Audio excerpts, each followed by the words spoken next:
Welcome to this short video on what to do if you discharge the wrong patient as deceased. Locate your patient on the ward.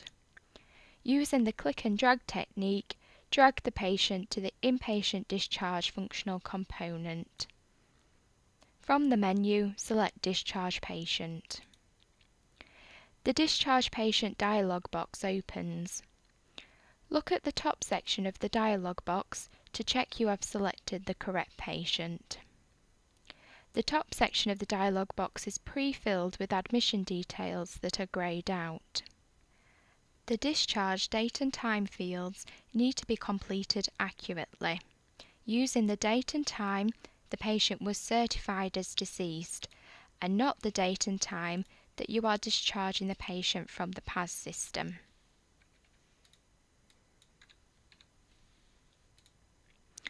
From the Method drop-down menu, choose 4 Patient Died, or 5 for a stillbirth.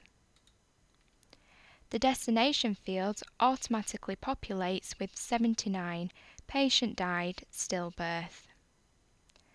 Check that all information is correct.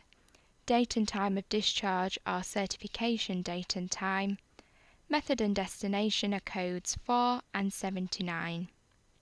To proceed with discharging the deceased patient, click the OK button. The Patient Death dialog box opens. This dialog box displays any planned future contacts for the patient, such as appointments and waiting list entries. Once you have reached this stage, you cannot undo the discharge. At this point, you realise you did not intend to discharge this patient as deceased. Click the Cancel button. The patient has been discharged as deceased. The patient death details should be completed. Are you sure you wish to cancel? The No button takes you back to the previous screen. The Yes button proceeds with the discharge, but will not remove any of the planned contacts from the patient record. We will select Yes. The patient is not marked as deceased on our clinical systems. The patient is still discharged from hospital as deceased, but the patient's planned future contacts, such as appointments and waiting list entries, are not removed from the system. This means that the patient will still receive letters and transport for existing appointments even after being discharged as deceased. Firstly, check that the patient has not been marked as deceased on the PMI using the Patient Index functional component. Then, contact the Information Management team in the usual way to amend the inaccurate discharge. Click on the Patient Index functional component. Choose Patient Browse. See your patient listed with no date of death in the last column on the right. Double-click to retrieve the patient record. There is no red daisy icon, signifying that the patient is not marked as deceased.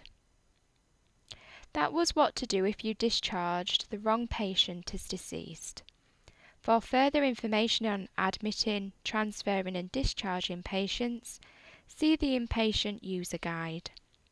There are also other short videos available on the IT Training eCaMIS Inpatient Intranet pages. If you have discharged a patient as deceased in error and the patient is still in a bed, ring the admissions team on extension 51348 or 51349. If the patient has left hospital, email the completed PAS ADT error form that can be found on the IT Training Inpatient Intranet pages to the Data Quality team on adt.corrections@midyorks.nhs.uk. The Data Quality team will remove the discharge as deceased from the patient record. For training, ring IT Training on extension 36545 or see our intranet pages, or alternatively email itcostbookings at midyorks.nhs.uk.